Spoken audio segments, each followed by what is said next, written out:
거룩하신 주님, 교회를 향한 하나님의 사랑과 우리를 향한 부르심을 요한계시록 말씀을 통해 확인하게 하시고 하나님이 기뻐하시며 세상에 예수 그리스도의 빛을 발하는 그런 교회가 될 수 있도록 주님 은혜를 우리에게 주십시오. 예수 그리스도의 이름으로 기도합니다. 아멘. 우리가 요한계시록을 지금 같이 묵상하고 있습니다. 지난주에 1장을 쭉 묵상하면서 우리가 몇 가지 배운 게 있습니다. 이 땅에 있는 모든 교회는 예수가 다스리시고 예수가 주인 되는 교회라고 배웠습니다. 저와 같은 목사가 아니라 당회나 재직회가 아니라 예수가 주인 되어서 예수가 다스리시고 통치하시는 교회. 그런데 그분께서 우리가 성찬 예배를 드리면서도 확인했지만 우리를 위해 생명을 내어 놓으심으로 교회를 세우시고 통치하신다 이야기했습니다. 그래서 이 땅에 있는 모든 교회가 라이프 교회뿐만 아니라 이 땅에 있는 모든 교회가 예수가 주인으로 통치하고 계시다면 모두가 똑같은 교회임을 우리가 함께 요한계시록 1장을 통해 고백했습니다. 여기까지는 참 은혜가 됩니다. 참 좋습니다. 그런데 분명히 우리의 주인은 예수고 우리의 주인은 그 하나님이고 또 이 가운데 우리 눈에 당장 보이지는 않지만 통치하시고 다스리시는 분이 성령 하나님인데 그리고 우리가 성경을 통해서 수많은 시간들을 통해서 그분은 전능하신 하나님, 온 우주의 주인이라는 것을 우리가 배웠는데 우리 앞에 뭐가 있는 겁니다. 그게 뭡니까? 고난이죠. 어려움입니다. 성경 곳곳마다 고난, 환난, 핍박, 어려움 이런 내용들이 이렇게 감추어져 있지 않습니다. 그곳만 누군가가 지우지도 않았고요. 고스란히 기록되어 있어요. 우리가 지난주 본문이긴 하지만 1장 9절에도 이렇게 기록되어 있어요. 한번 들어보십시오. 나 요한은 너희 형제요 예수의 환난과 나라와 참음에 동참하는 자라 하나님의 말씀과 예수를 증언하였으므로 말미암아 반모라 하는 섬에 있었더니 아멘. 요한이 이야기하는 게 딱 하나예요. 나 지금 죽겠다. 야, 힘들다. 내가 지금 반모에 있다. 우리 가본 적은 없죠. 반모라고 하는 섬에. 요한이 여행을 갔겠습니까? 휴양을 떠났겠습니까? 잠깐 쉬러 갔겠습니까? 아마 이때 당시에 로마의 통치와 유대인들의 눈치를 보았던 크리스천들에게 반모라고 하는 섬에 거주한다는 것 자체가 굉장한 어려움과 고문에 시달리고 있는 상태이구나를 금방 알았을 거예요. 그런데 요한은 그 사실을 숨기거나 감추지 않습니다. 이야기합니다. 내가 지금 고난을 받고 있고 어려워하고 있는데 내가 지금 그렇게 반모라고 하는 섬에 있다. 이게 나의 처지이고 현실이다. 그 이야기에 대해서 감추거나 거짓말하지 않아요. 우리가 신약 성경을 읽다 보면 에베소서나 빌립보서, 빌레몬서, 골로새서 같은 이 네 권의 성경을 우리가 옥중서신이라고 이야기하거든요. 쉽게 설명하면 사도 바울이 자유하지 않은 몸, 감옥과 같은 곳이나 자택 구금이라든가 어찌됐건 자유를 빼앗기고 뭔가 고난스러운 시간들에서 수많은 교회들에게 보낸 편지라 그래서 그걸 옥중서신이라 그래요. 그런데 여러분들 사도 바울이라고 할지라도 그 고난과 어려움이 늘 기뻤겠습니까? 물론 요한처럼 이렇게 내가 어려움을 겪고 있다 직접적으로 설명하지는 않았지만 이 사도 바울도 그 시간과 그 과정과 그 현실들이 굉장히 비참했을 거라고요. 그 내용이 성경에 조금씩 파편적으로 기록되어 있어요. 뭐라 그러냐면 내가 지금 받고 있는 이 고난 기쁘게 내가 걸어가는 것 같지만 실은 차라리 내가 내 인생만을 생각한다면 여기서 내 목숨이 끊어져서 죽고 나서 하나님께 올라가는 게 나을 수도 있겠다 이렇게 표현을 해요. 근데 문장을 붙이죠. 그럼에도 불구하고 당신들 때문에 내가 하루라도 더 살아야겠습니다. 하지만 난 죽는 게 낫습니다. 이런 고백을 해요. 요한 마찬가지로 오늘 그 이야기를 하는 거예요. 그런데 여러분들 한번 시간을 돌린다고 생각해 보십시오. 여러분들이 요한이고 여러분들이 사도 바울이라고 한다면 이 고난과 어려움에서 빠져나올 수 있는 선택이 어떤 선택이겠습니까? 굉장히 쉽죠. 오늘 제가 읽어드렸던 1장 9절에도 기록되어 있지만 하나님의 말씀과 예수라고 하는 것을 본인의 인생에서 빼버리면 그냥 바로 나옵니다. 아마요 사도 바울이나 요한이 유대인들 중에 한 굉장히 유명한 사람에게 편지를 보내는 거예요. 당신 나 알지요? 너 알지? 바울 아니야? 요한 아니야? 그런데요, 제가 생각이 바뀌었습니다. 내가 생각이 짧았습니다. 나 다시 유대교로 돌아가겠습니다. 아무리 생각해도 이 예수 믿는 것 굉장히 힘들 것 같습니다. 그리고 이거 아닌 것 같습니다. 필요하다면 내가 수많은 유대인들 앞에서 간증도 할 것이고 로마의 법정 앞에서 내가 솔직하게 다 고백하겠습니다. 나는 돌아가겠습니다. 그 이야기 한마디였다면 반모섬에서 나왔겠죠. 나올 뿐입니까? 아마 유대인들 사이에서 굉장히 훌륭한 사람이 됐을 거예요.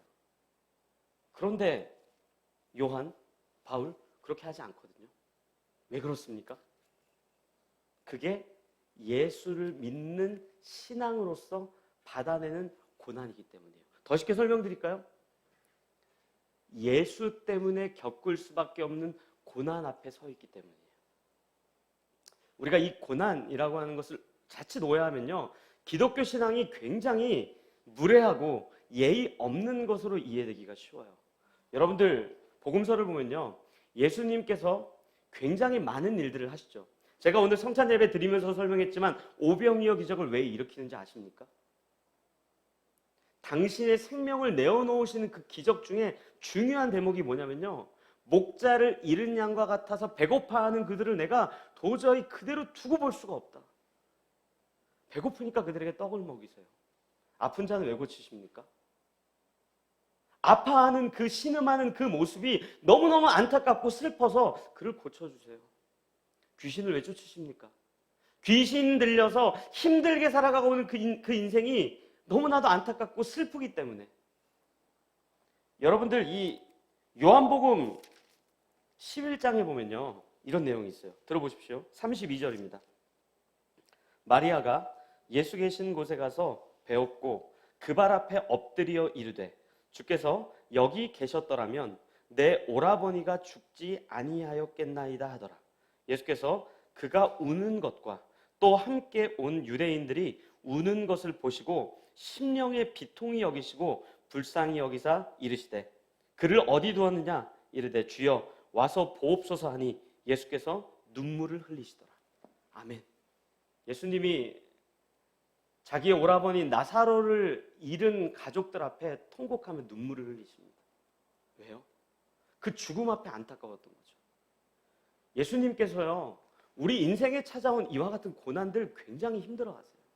지금도 여전히 보좌 우편에 앉으셔서 우리에게 약속하신 성령님을 보내면서 우리가 겪고 있는 고난과 힘듦에 대해서 안타까움으로 애끓는 심정으로 죄송합니다, 전마 저거 밥은 먹고 다니나? 아픈 데는 없나? 힘든 건 없나? 어려워하는 건 없나? 이 애끓는 심정으로 우리를 지켜보세요. 그런데 예수 그리스도로 말미암아 겪는 고난 앞에서는 우리를 적극적으로 힘주시고 그 가운데로 들어가게 하세요. 우리 한번 우리의 신앙을 점검해 보십시오. 우리가 겪고 있는 고난이 어떤 고난입니까? 우리가 지금 겪고 있는 어려움이 어떤 어려움입니까? 진짜 예수 때문에 겪고 있는 고난입니까? 예수로 말미암아 증인된 자로 살아가기 위한 어려움입니까? 그게 어떤 거예요? 성결해지기 위해, 주를 닮아가기 위해 애쓰는 고난, 우리의 삶이 거룩해지기 위해 거룩함으로 달려나아가는 그 고난, 세상 그 무엇보다 주를 더 사랑하기 위해 정말 세상이 말하는 방식이 아니라 하나님이 말하는 그 사랑의 방식으로 달려나아가는 그 고난, 정말 그 고난입니까? 아니면 세상 사람들과 겪는 똑같은 고난을 가지고 예수의 고난이라고 생각하고 살아계십니까? 전 우리 라이프교회 가족들이 신앙생활을 하며 매일을 살아가며 우리가 겪고 있는 고난에 대해서 주께서 탄식하심으로 안타까워하고 있는 그 은혜와 동시에 정말 주를 위해 달려가는 그 고난 앞에 담대함으로 발을 떼셨으면 좋겠어요. 사도 바울이 사랑하는 제자 중에 디모데에게 똑같은 이야기를 하시잖아요. 제자 디모데야, 내가 사랑하는 사람아, 네가 복음과 함께 고난을 받으라. 그게요, 너 가난하게 살아라, 너 아팠으면 좋겠다, 너 평생 그냥 힘들게 살아, 이런 고난을 이야기하는 게 아닙니다. 그 고난에 대해서는 누구보다 주님이 아파하세요. 그 누구보다 주님이 우리를 도우셔요. 야, 너 배고프니? 내가 먹일게. 너 아프니? 내가 고쳐줄게. 너 힘드니? 내가 위로해줄게. 너 슬프니? 내가 너와 함께할게. 하지만 주를 닮아가는 그 고난 앞에서는 주님 양보하지 않으세요. 담대히 서라. 그 앞에 서라. 그 인생 앞에 우리를 주를 닮아가는 백성으로 날마다 빚어가시는 거예요. 그 고난 앞에 우리를 세우셔서 그 고난을 피하지 말라 이야기하시는 거예요. 여러분들이 이 계시록 1장 9절부터 연결되는 문장이 어디까지 이어지는지 아십니까? 그 20절까지 쭉 이어지는 문장이거든요. 결국에는 고난에 대한 이야기를 하고 그 주를 닮아가는 고난 앞에 담대함으로 나아가라라고 이야기하면서 20절에 뭐라 그래요? 그것이야말로 7별의 비밀, 즉 성령 하나님이 통치하시는 교회의 비밀이다라고 이야기하는 거예요. 세상이 이해할 수 없겠죠. 야, 니네 바보냐? 왜 그렇게 살아? 니네 그렇게 살면 멍청하다는 소리밖에 안 들어. 어떻게 그러고 살아? 그럼 굉장한 것 같아? 야, 그런다고 세상이 바뀔 것 같아? 그 조롱과 그 비아냥과 우리를 무시하는 그 발언 가운데에도 담대하게 세상 사람들이 요구하는 방식대로 살아가는 것이 아니라 주를 닮아가는 그 길을 걸어가는 것, 그것이야말로 우리가 영적인 교회다, 영적인 공동체다, 교회의 비밀이라고 오늘 이야기하고 있는 겁니다. 우리가 얼마 전까지 갈라디아서 쭉 같이 묵상하면서 우리 정말 말도 안 되는 내용들 살펴보지 않았습니까? 갈라디아서 6장에 보면 그런 내용이 있죠. 우리 서로 각자의 짐을 지십시오. 우리 서로 짐을 져주잖아요. 그 짐을 누가 집니까? 여기서 가장 연소한 사람이 그 짐을 집니까? 사회적으로 계급이 제일 낮은 사람이 그 짐을 집니까? 힘이 제일 약한 사람이 그 짐을 집니까? 세상은 그렇겠죠. 오너가 그 다음 사람에게 일을 맡기면 그 다음 사람은 그 다음 직원에게 또 일을 맡기고 그 다음 사람은 또 그 다음 직원에게 일을 맡기고. 근데 우리는요, 힘 있는 사람의 짐 지는 거 아닙니까? 힘 없는 사람의 짐을 힘이 있다고 생각하는 우리가 마땅히 기쁨으로 여기고 주께서 우리에게 생명을 내어주신 것처럼 우리가 그 길을 걸어가는 거 아닙니까? 우리 거기에 서 있는 거예요. 그러니까 세상 사람들이 이해를 못하죠. 본질적으로 교회는요, 사람들이 이해할 수가 없어요. 말이 안 되거든요. 그 이해할 수 없다는 것이 세상 사람들과의 이 관계 속에서 배타적으로 살아간다는 의미가 아니라 세상 사람들이 가는 그 뻔한 방식으로, 이쪽으로 가는 게 맞는 것 같은 방식으로 예수님께서 아니라고 한다면 우리는 이 길을 걸으면서 주께서 보이시는 그 사랑을 실천하고 그것을 기쁨으로 여기고 감당해내는 삶을 우리가 살아가는 거예요. 그 자리에 서 있는 게 교회예요. 저 라이프교회가 그런 교회 됐으면 좋겠어요. 세상 사람들이 봤을 때 어떻게 그렇게 살 수 있는가? 어떻게 거기에서 그런 액션을 취할 수 있는가? 어떻게 거기에서 그와 같은 일을 할 수 있겠는가? 그 질문 앞에 우리의 삶으로 답해야죠. 여기 밖에 쌓인 간판 막 교회입니다, 당신을 사랑하십니다, 이런 거 백날 붙여놓으면 뭐합니까? 우리가 그렇게 살아가지 않는다면 세상 사람들이 교회를 뭘로 인식하겠습니까? 저는 정말로 이 예배당에 누군가가 들어오고 함께 예배를 드릴 때마다 세상에서 발견할 수 없는 사랑과 전혀 새로운 방향으로 걸어가는 그 주님 따라가는 그 모습이 우리 가운데 있었으면 좋겠어요. 그래서 정말 우리에게 필요한 것들, 어려운 것들, 주께 긍휼히 구하는 것들은 주님이 우리에게 다 응답해 주셨으면 좋겠어요. 하지만 주께서 우리에게 고난을 함께 받으라라고 했던 그 내용 앞에는 양보하지 않으셨으면 좋겠습니다. 그 앞에 서십시오. 거룩함 앞에 서시고 성결함 앞에 서시고 따뜻함 앞에 서시고 은혜 앞에 서시고 사랑 앞에 서십시오. 그 구체적인 사랑의 실천을 하나님께서 요한을 통해서 이제 2장부터 쭉 이야기하시는데 첫 번째 교회가 이 에베소 교회입니다. 제가 여러분들에게 이 본문을 2절부터 3절까지 좀 읽어드릴게요. 들어보십시오. 내가 내 행위와 수고와 내 인내를 알고 또 악한 자들을 용납하지 아니한 것과 자칭 사도라 하되 아닌 자들을 시험하여 그의 거짓된 것을 내가 드러낸 것과 또 내가 참고 내 이름을 위하여 견디고 게으르지 아니한 것을 아노라. 아멘. 굉장하죠. 굉장한 교회입니다. 수고를 했대요. 인내를 했대요. 악한 자들을 용납하지 아니하였대요. 자칭 사도라는 자들을 그게 거짓인 것을 명확하게 드러냈대요. 요즘 말로 따지면 완전 변진과 같은 사람들이에요. 여러분들 이 에베소 교회의 형편을 조금 이해하려면 사도행전 18장 후반부터 20장까지 기록되어 있는 내용들을 좀 우리가 알아야 되는데, 이 수많은 교회들의 처음에 거의 대부분, 전부는 아닙니다, 이 사도 바울이 복음을 전하고 교회를 세운단 말이에요. 근데 우리가 아는 것처럼 유럽 지역이 굉장히 많은 교회들을 세우는데 유난히 에베소라고 하는 이 지역에 머물렀던 시간이 굉장히 깁니다. 한 3년 정도로 제가 알고 있는데 정확한 시간은 저도 모릅니다. 그리고 그 3년 중에 이 사도행전 본문에 2년여간을 한 장소에서 하나님의 말씀을 가르치는데 굉장히 많은 에너지를 써요. 그 장소가 어디냐면 우리 잘 알고 있는 장소예요. 두란노라고 하는 곳이에요. 두란노 서원으로 이해하죠. 우리나라에 그거랑 딱 맞는 그런 공간이 없기 때문에 도서관과 어떤 강연장, 이 두 개를 합쳐놓은 걸로 여러분들이 이해를 하시면 조금 편합니다. 그런데 여러분들 한번 생각해 보세요. 사도 바울이 굉장히 많은 지역을 다니면서 이 에베소라고 하는 지역에서, 특별히 두란노라고 하는 곳에서 몇 년 동안 하나님의 말씀을 가르쳤으니 얼마나 이 에베소 교회 성도들이 하나님 말씀을 잘 알았겠습니까?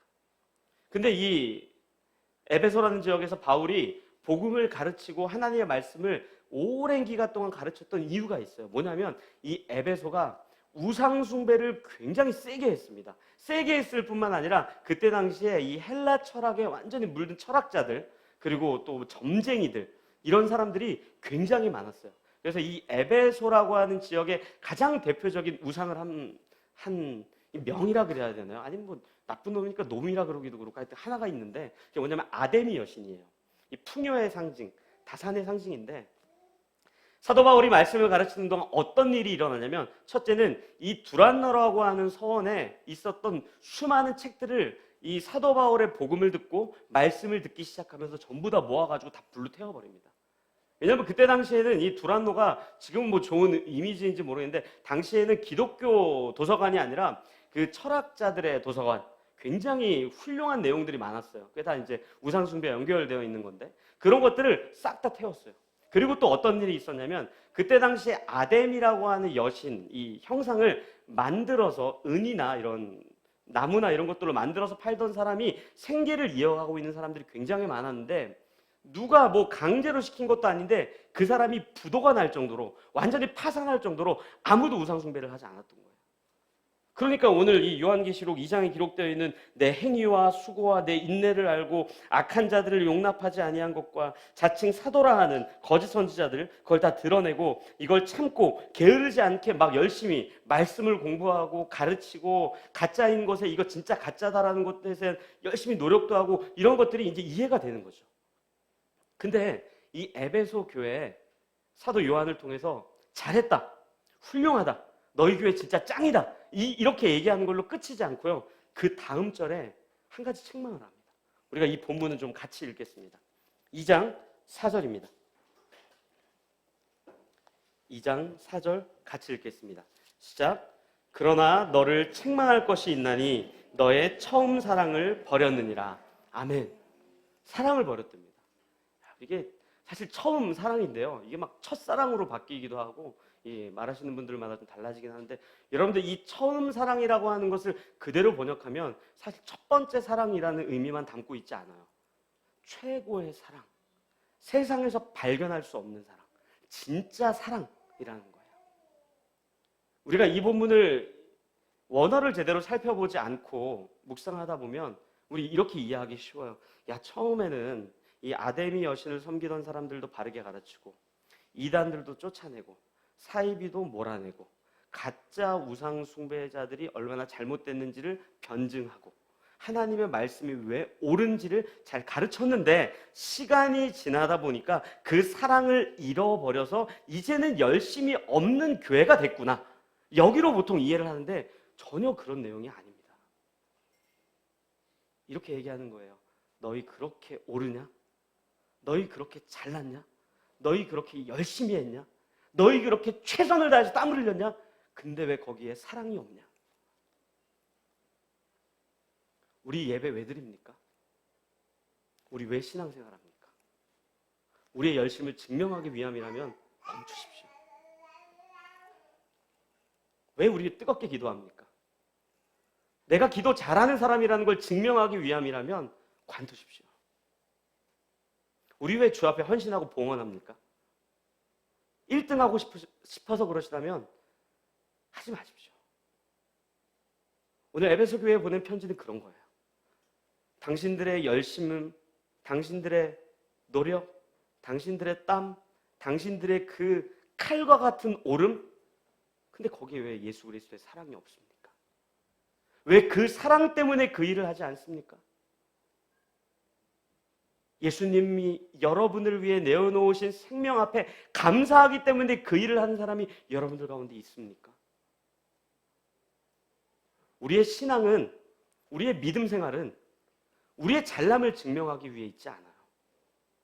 교회는요, 그래서 왜 이 자리 앞에 나오고, 왜 기도의 자리로 나아가고, 왜 주 앞에 헌신하는 자리로 나가는 줄 아십니까? 주가 우리에게 보여주신 그 생명과 우리를 위해 허락해 주신 그 은혜 앞에 너무너무 감사해서 나가지 않을 수가 없기 때문에 그 앞에 엎드리는 것이지, 주님 내가 이렇게 했사오니 나를 인정해 주십시오, 내가 1등이죠, 어금니 깨물고 얘기하죠, 복 좀 주십시오, 여기로 간다면 우리의 신앙이 건강하게 성장하지 않아요. 여러분들 왜 예배, 이 코로나가 아직 마무리쯤에 있는데 마스크 이렇게 쓰고 방역수칙 지켜가면서 왜 여기에 계세요? 주님을 사랑하기 때문에 여기 있어야 돼요. 그 누구의 눈치 때문이 아니라, 누군가는 나왔는데 나는 안 나가면 어떻게, 이런 것들이 아니라 주님이 우리를 사랑한 그 사랑 때문에 이 자리에서 그 신앙을 지키는 거예요. 하나님께서 먼저 우리에게 보여주신 그 사랑, 그것을 완전히 잃어버린 게 에베소 교회예요. 외형적으로는 굉장했겠죠. 아마 많은 신학자들이 이야기하는 것처럼 고린도 교회만큼 굉장히 활발했을 거라고 봅니다.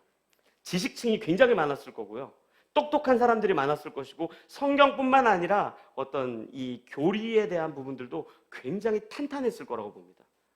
우리가 신앙생활을 하고 있는 라이프 교회가 개혁주의 교회인데, 이 개혁주의 교회를 세상 사람들이 볼 때 어떻게 인식하는지 아십니까? 차가운 교회. 전부 다 오름이라고 하는 칼날을 들고 나를 세우고 또 세우고 또 세워서 잡히기만 해봐라, 옳지 않는 모습 잡히기만 해봐라, 다 베어버리겠다. 여러분들, 이 날이 잘 선 칼은 집에 가서 요리할 때 쓰십시오. 교회에선 둥글둥글 해야 됩니다. 따뜻해야 됩니다. 우리가 진리를 안다는 것은, 옳은 길을 간다는 것은 주님께서 우리에게 보여주신 가장 위대한 가치인 사랑의 실천이 여기에 있는 거예요. 그렇다면 우리의 신앙이 우리의 옳음을 증명하거나 누군가의 틀림을, 누군가의 다름을, 누군가에게 불편함을 주는 것이 아니라 사랑 가운데 담아서 그 사랑이 얼마나 위대한지, 그 사랑이 얼마나 따스한지를 누군가에게 전달해야죠. 그게 교회예요. 세상은 이해할 수 없죠. 이스라엘 백성들, 구약 성경을 보면 지금 이런 모습들에 대해서 하나님께서 예레미야 선지자를 통해서 전달한 메시지가 하나 있어요. 한번 들어보십시오. 예레미야 7장입니다. 1절부터 읽어드리겠습니다. 여호와께로부터 예레미야에게 말씀이 임하니라. 이르시되 너는 여호와의 집 문에 서서 이 말을 선포하여 이르기를, 여호와께 예배하러 이 문으로 들어가는 유다 사람들아, 여호와의 말씀을 들으라. 만군의 여호와 이스라엘의 하나님께서 이와 같이 말씀하시되 너희 길과 행위를 바르게 하라. 그리하면 내가 너희로 이곳에 살게 하리라. 너희는 이것이 여호와의 성전이라, 여호와의 성전이라, 여호와의 성전이라 하는 거짓말을 믿지 말라. 너희가 만일 길과 행위를 참으로 바르게 하여 이웃들 사이에 정의를 행하며 이방인과 고아와 과부를 압제하지 아니하며 무죄한 자의 피를 이곳에서 흘리지 아니하며 다른 신들 뒤를 따라 화를 자초하지 아니하면 내가 너희에게 이곳에 살게 하리니 곧 너희 조상에게 영원 무궁토록 준 땅이니라. 아멘. 이스라엘 백성들 예배드리러 가는 길이었어요. 근데 예레미야 선지자를 통해서 그 예배드리는 문 앞에서, 예배당 앞에서 이렇게 얘기하래요. 너희 길과 행위를 바르게 하라. 이스라엘 백성들이 뭐라 그러겠습니까? 무슨 소리입니까? 우리 지금 예배드리러 가지 않습니까? 그뿐입니까? 지금 예배드리는 이 성전 우리가 세운 것 아닙니까? 우리가 열심히 만든 것 아닙니까? 이렇게 높고 화려하게 만들었는데 무슨 소리 하십니까? 우리야말로 하나님의 백성이고 우리야말로 하나님 사랑하는 사람 아닙니까? 예레미야 선지자가 뭐라 그래요? 너희는 여호와의 성전이라, 여호와의 성전이라. 이 한글 성경에는 거짓말을 믿지 말라 이렇게 써 있는데, 이거 영어 성경으로 읽으면 이렇게 돼 있어요. 거짓말하지 마라. 거짓말하지 마라. 얼마나 심각하면 그렇게 얘기하겠습니까? 우리의 신앙의 목적은요, 예수 그리스도의 사랑 때문에 시작되는 마지막이 돼야 돼요. 주님께서 이 땅에 있는 교회를 통해서 산속에 감추지 않고 뚜껑 밑에 두지 않고 세상 속에서 드러내어 밝히는 것은 높이 솟은 건물이나 십자가 형상이 아니라 거기에서 드러나는 예수가 보이신 그 사랑을 우리의 삶을 통해서도 드러내길 원하시잖아요. 그렇다면 우리의 신앙이 주께로부터 받은 것으로 시작돼야 되고, 우리의 신앙이 그 받은 것을 우리가 갖고 있는 것에 감사로 그치는 것이 아니라 우리의 사랑하는 수많은 사람들에게 그 예수의 사랑을 전달하는 자리로 나아가야죠. 저 라이프교회가 정말 그런 교회 됐으면 좋겠어요. 세상에서 발견할 수 없는 방향으로 가는 교회, 세상에서 발견할 수 없는 사랑을 마주하는 교회. 이런 나도 여기 들어와도 되는가? 이런 나도 여기서 신앙생활 함께 해도 되는가? 이런 나도 주님 정말 사랑하시는가? 그럼요. 그래서 주께서 우리를 위해 죽으셨는데요. 우리의 신앙을 자랑하는 것이 아니라 예수의 사랑이 드러났으면 좋겠습니다. 예수님께서 우리에게 그래서 날마다 이 말씀을 통해 질문하는 거 굉장히 간단해요. 너 나 사랑하니? 그럼요. 또 묻겠죠. 내가 너한테 죄를 용서해 줬는데 그것 어떠니? 기쁘지요. 그래. 내가 그 죄를 용서하려고 내 생명을 내었는데 그것도 기쁘니? 기쁩니다. 그래? 그러면 이제 내가 그렇게 너에게 생명을 내어놓은 것처럼 너도 그렇게 한번 살아보겠니? 그거 기쁘십니까? 그게 우리의 신앙의 전부입니까? 전 이 질문이 일주일 동안 우리 마음에서 떠나지 않았으면 좋겠어요. 내가 왜 주를 사랑하는지, 그리고 나는 정말 주를 사랑하기 위해 매일매일 살아가는지, 그리고 그 사랑의 실천이 나의 믿음의 증명이나 자랑이 아니라 수많은 사람들에게 예수의 은혜를 전달하고 나누고 있는지. 우리 이 시간 그렇게 같이 우리의 인생을 주 앞에 내어놓으면서 같이 좀 기도했으면 좋겠어요. 먼저는 내 안에 있는 열심이 다른 열심이 아니라 예수를 사랑하는 데서 시작하게 해달라고 같이 기도했으면 좋겠습니다. 그럼 우리 그 사랑 잘 알아야 되거든요. 우리가 그 사랑을 바르게 알고 그 사랑으로 인해 내가 열심히 살아갈 수 있는 믿음이 되게 해달라고, 그 사랑 잊지 않게 해달라고 같이 우리 한 마음으로 우리의 인생을 주 앞에 맡기며 기도하도록 하겠습니다. 기도하시겠습니다. 거룩하신